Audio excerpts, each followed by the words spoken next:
Alentos no tempo. As cobras. Dona Lourinha acordava sempre com um dia escuro, quase amanhecendo, e ainda sentada na rede, fazia as suas rezas, que nunca duravam menos que meia hora.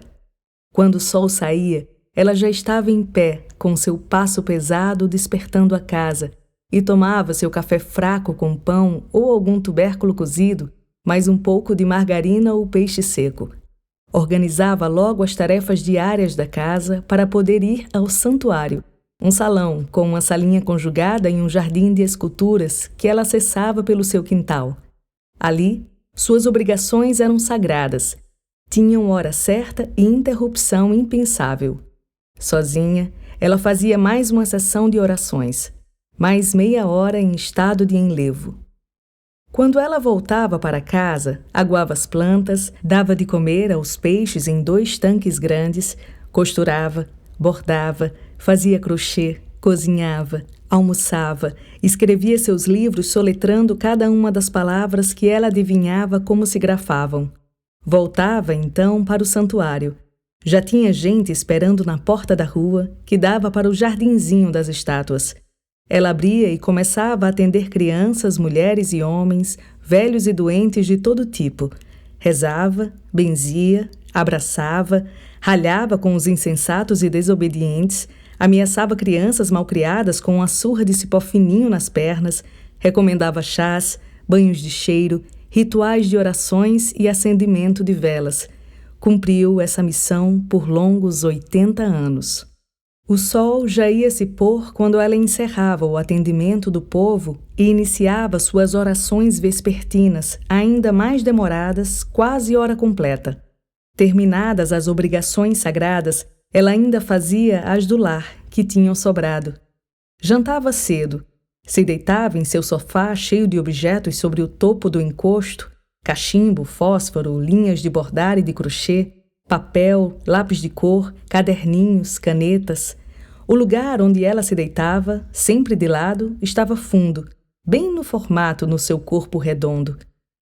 Nessa sala onde estava o sofá, tinha um relógio de pêndulo antigo que badalava várias vezes em todas as horas cheias, numa conta certinha, com uma só badalada a cada meia hora. Ele anunciava a hora de ir para a rede, que ficava no primeiro andar. Dona Lourinha subia as escadas estreitas com corrimão. Seus mais de 80 anos faziam a subida ser lenta.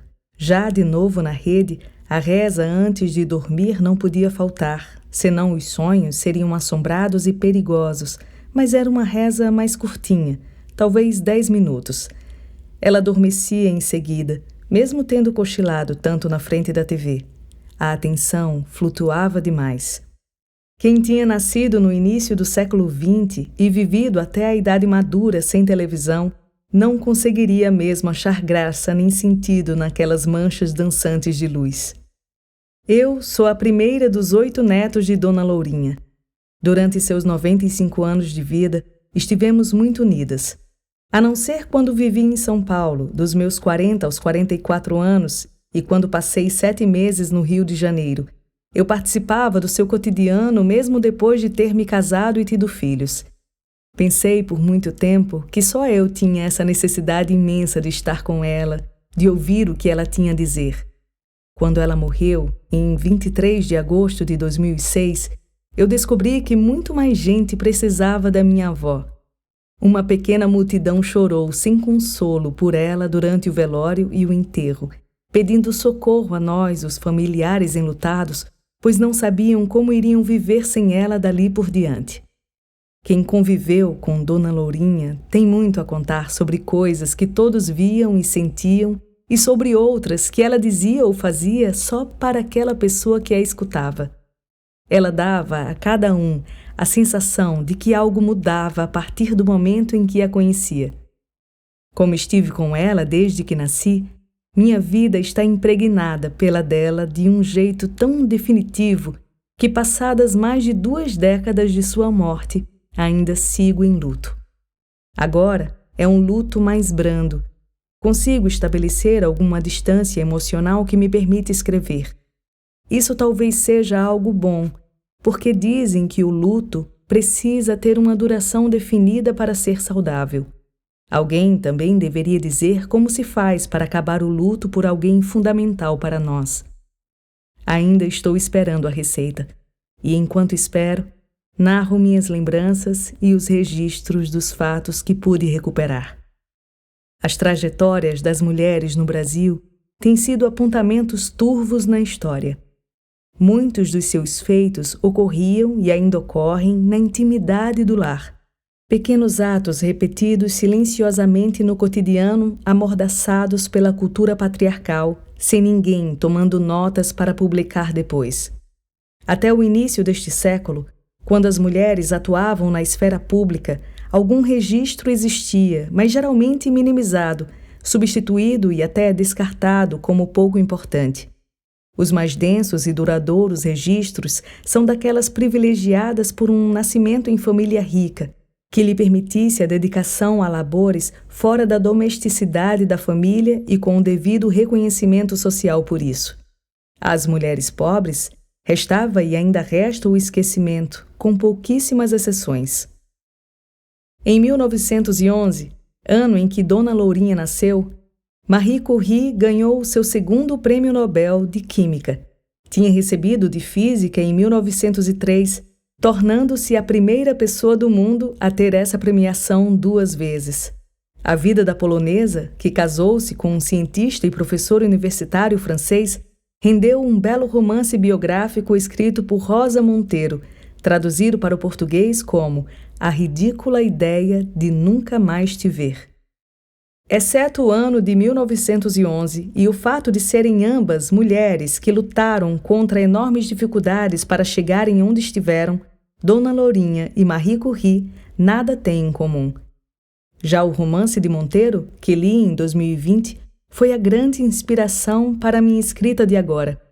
Eu não tinha ideia sobre como deixar de ser a neta que relembra para ser a escritora que biografa, mas a escritora espanhola mesclava relatos sobre sua vida com os fatos da biografia de Marie Curie, expressava seus sentimentos e opinava sobre os da cientista.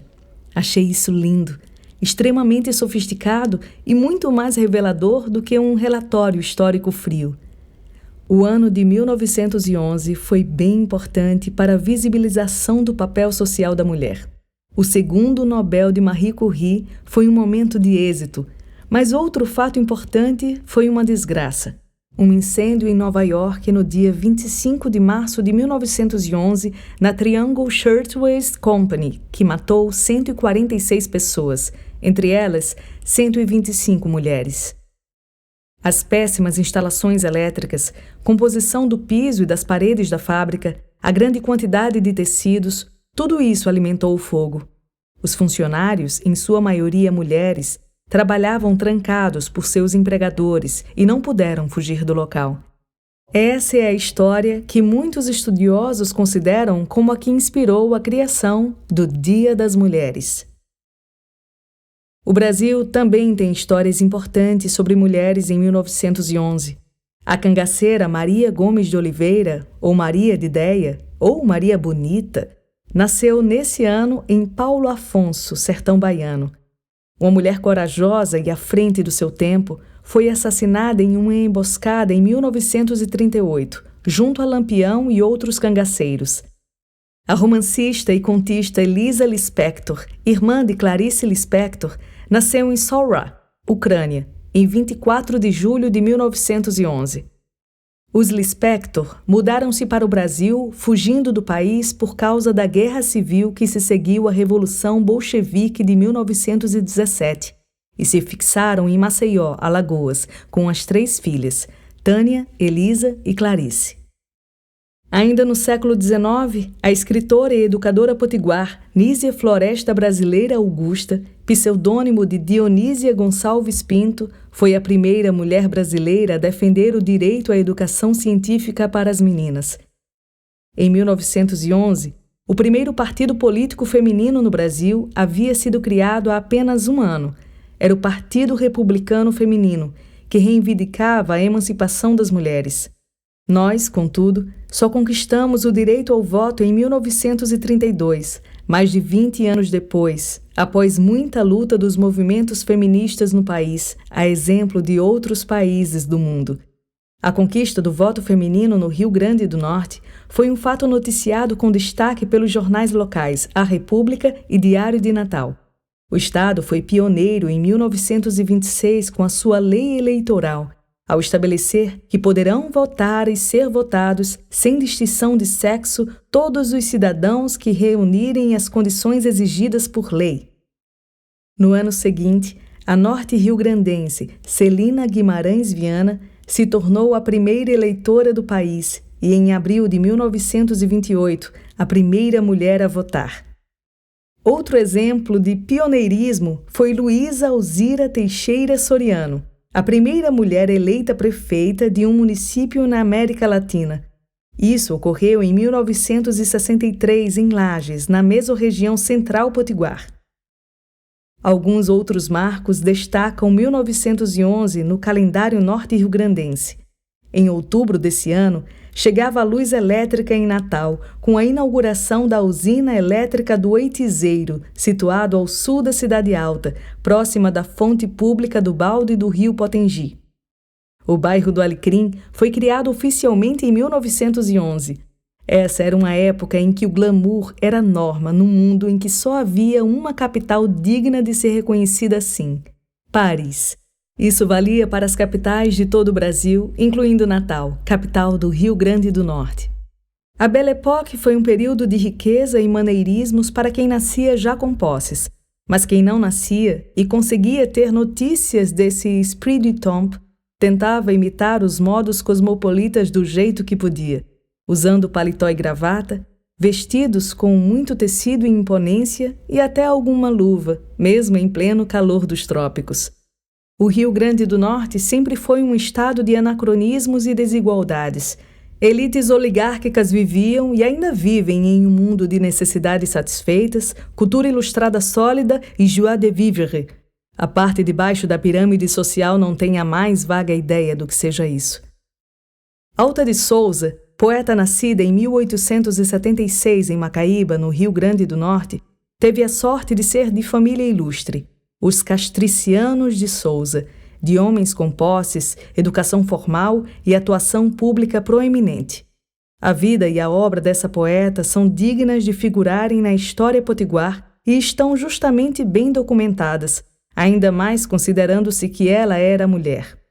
Em sua época, os feitos femininos não eram lá muito valorizados, mas seu talento e o seu lugar social trouxeram sua saga até nós. Quando Dona Lourinha veio à luz, ganhou o nome de Maria como sobrenome Brandão Ferreira ou Ferreira Aguiar. Não há documentação cabal sobre isso.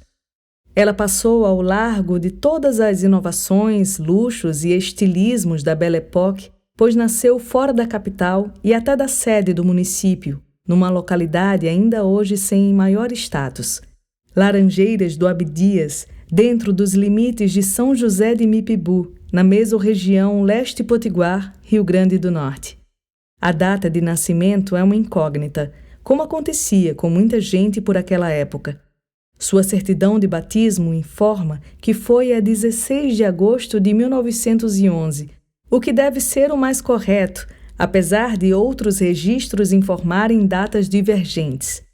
No batistério, consta que ela era filha de José Ferreira e Maria Joana Brandão.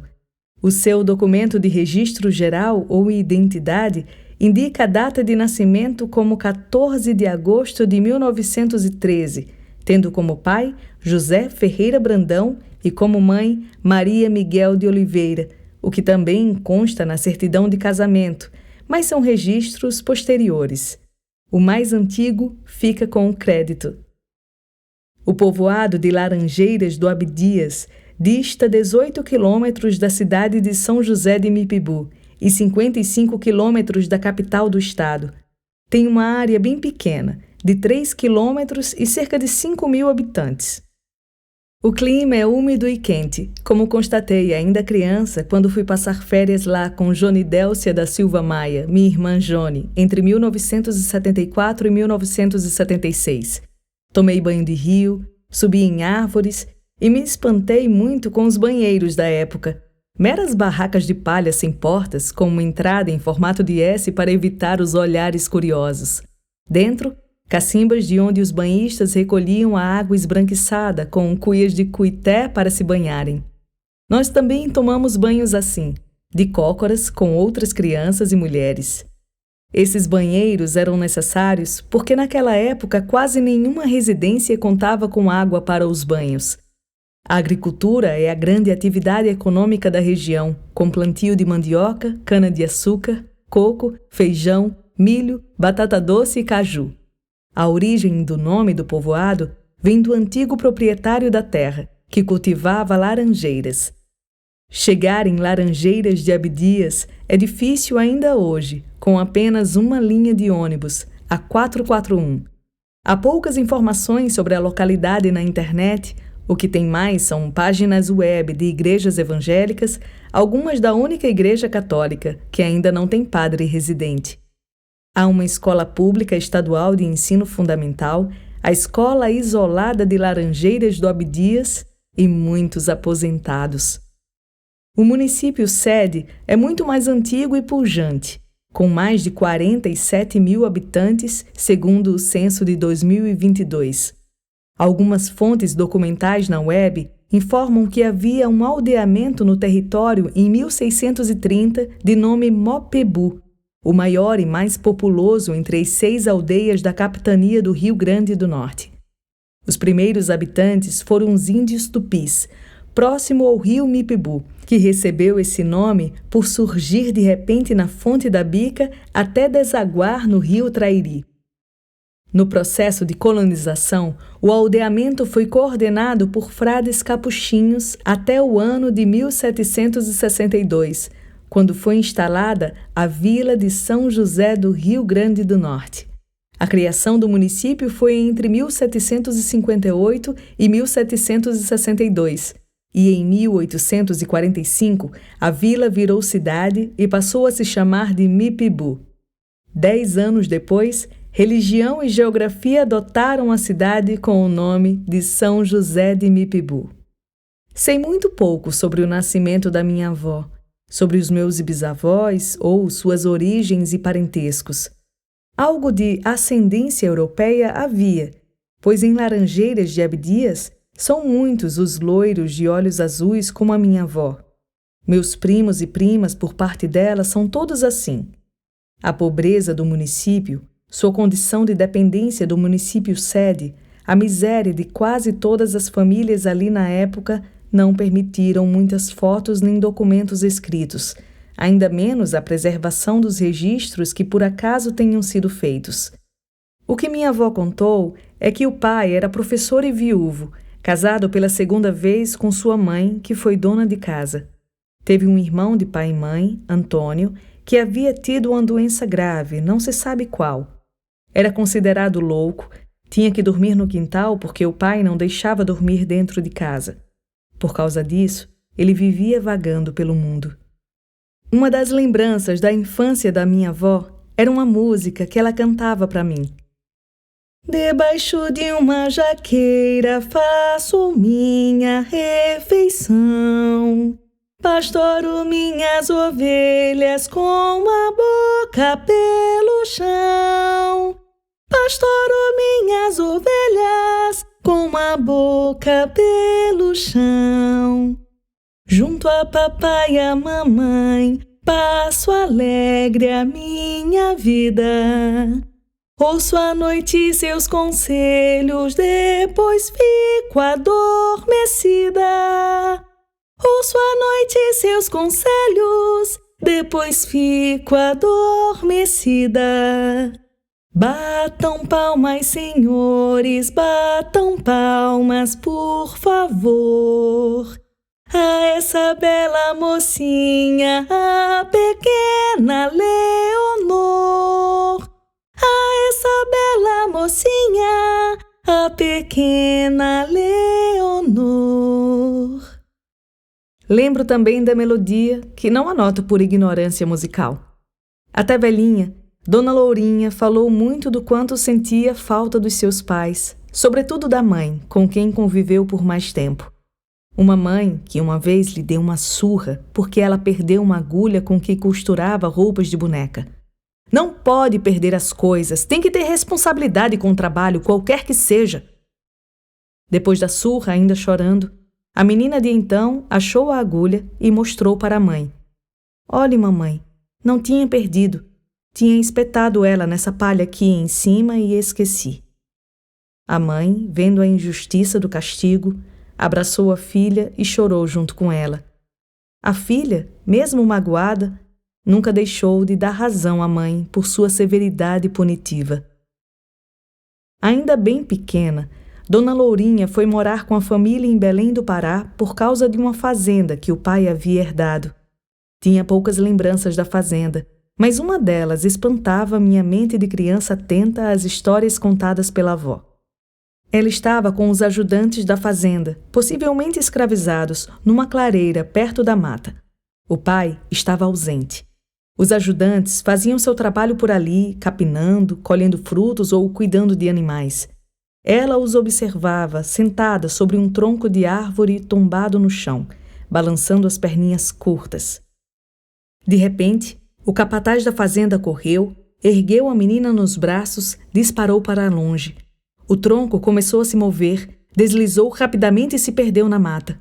Dona Lourinha disse que não entendeu nada na época, mas os trabalhadores juraram que era uma cobra grossíssima, com muitos metros de comprimento. Ninguém pôde depois confirmar essa história, porque em seguida avisaram que o dono da fazenda, seu pai, tinha sido picado por uma serpente venenosa. Em poucos dias ele morreu. Ela tinha 5 anos. A sua mãe, enlouquecida de dor pela perda do marido, abandonou tudo. Voltou para Laranjeiras de Abdias sem nunca reivindicar a posse da terra ou dos bens. Morreu após alguns anos, deixando a única filha órfã aos 8 ou 9 anos de idade. Em Laranjeiras, a rotina delas mudou demais com a ausência do pai e com a mãe abdicando da vida aos poucos. A menina Lourinha foi obrigada a crescer no susto, mas brincava, como toda criança, sempre que tinha chance. Eram brincadeiras de casinha e cozinhado feito com barro, água e tudo quanto é planta que ela conseguia arrancar da terra. Ela cortava uns ramos verdes bem miudinhos, chegava a formar um sumo vegetal no fundo do pratinho de Ágata. Com 6 ou 7 anos, o calor era grande em Laranjeiras de Abdias, mas não dava para tirar o vestidinho de algodão. Menina não podia ficar sem roupa na frente de ninguém. Outras crianças brincavam perto, andando sobre latas unidas por um cordão enfiado entre os dedões dos pés, que era sustentado mais acima com as 2 mãos. Pareciam tamancos de metal, quase ferraduras de cavalo. Outros ainda rolavam pneus velhos de bicicleta ou de carrinhos de mão, equilibrados pelo próprio movimento do girar e guiados por um bastão de pau improvisado que apoiava um dos lados da roda. As ruas de terra batida, os quintais sem cercas, eram os seus playgrounds. As brincadeiras não seguiriam por muito tempo, mas as cobras voltariam a fazer parte das recordações de Dona Lourinha. Quando a mãe faleceu, ela foi morar com Maria Luzia Ribeiro, sua irmã por parte do primeiro casamento do pai. Muito mais velha, Maria Luzia era casada com um sargento da Polícia Militar e não foi com muito agrado que recebeu sua irmã caçula, embora logo tenha encontrado um meio de tirar proveito da situação. Escravizou a irmãzinha, seguindo a suspeita tradição da família. Não a deixou estudar, a fez cuidar dos seus 3 primeiros filhos, da casa, da cozinha e até da criação de animais. Quando a família se mudou por um período para Santo Antônio do Salto da Onça, deu-lhe como quarto um depósito de cereais, cheio de aranhas, ratos nos cordéis da rede e cobras nos caibros do telhado. Dona Lourinha aprendeu a rezar nessa situação, assim como começou a fumar cachimbo como único recurso para amainar as dores dos dentes já estragados, que também assombravam suas noites insones.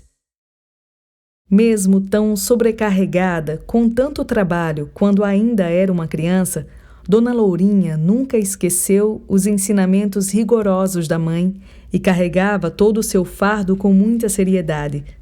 Certa vez, enquanto cuidava do seu sobrinho bebê, o deixou numa colcha sobre o colchão na sala da casa rural enquanto saía um pouco para fumar seu cachimbo. De fora, ouviu o bebê rindo muito e estranhou a risadagem. Foi lá conferir. O susto foi grande. Uma cobra imensa estava enrodilhada perto do bebê, que tentava mexer nela, achando muita graça naquilo tudo. Ela disse que teve medo demais, mas foi devagarzinho pegar o bebê no colo, saiu correndo da cozinha e não entrou mais lá até um adulto chegar para espantar a cobra. Muito tempo depois, conversando em família sobre essa história, nos perguntamos se o cheiro de leite que bebês têm pode mesmo atrair serpentes, como conta a lenda da cobra mamadora, que no interior nordestino mama no peito da mãe adormecida enquanto consola o filho com a pontinha do rabo na boca dele. Dona Lourinha não esperou para ver. Ali não tinha peito nenhum. Cuidar de criança, quando ainda se é uma criança, tem lá seus perrengues. Dona Lourinha contava, rindo meio para dentro. Parecia que ia estourar. Que certa vez os meninos ficaram com disenteria, não paravam de fazer cocô e de chorar a noite toda. Ela pensou, eu vou matar esses meninos.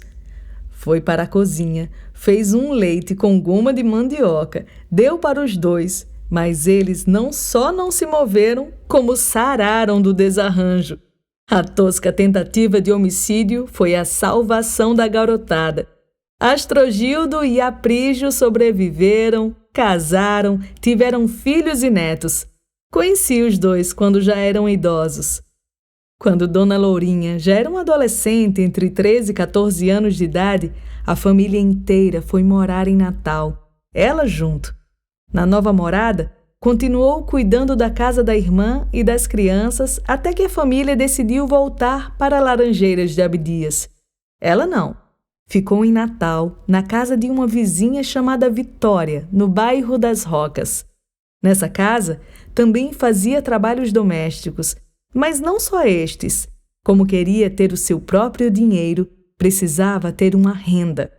Conseguiu trabalho durante o dia como operária na fábrica de Juvino Barreto, industrial pioneiro em Natal. À noite, continuava cuidando da casa que a hospedava. Ela logo chegou à função de chefe na fábrica, mesmo sendo ainda analfabeta aos 14 anos de idade. Não foi operária por muito tempo. Logo, casou-se com um noivo arranjado e mais velho, antes mesmo que ela completasse 15 anos. A partir daí, sua vida mudou outra vez. Demais.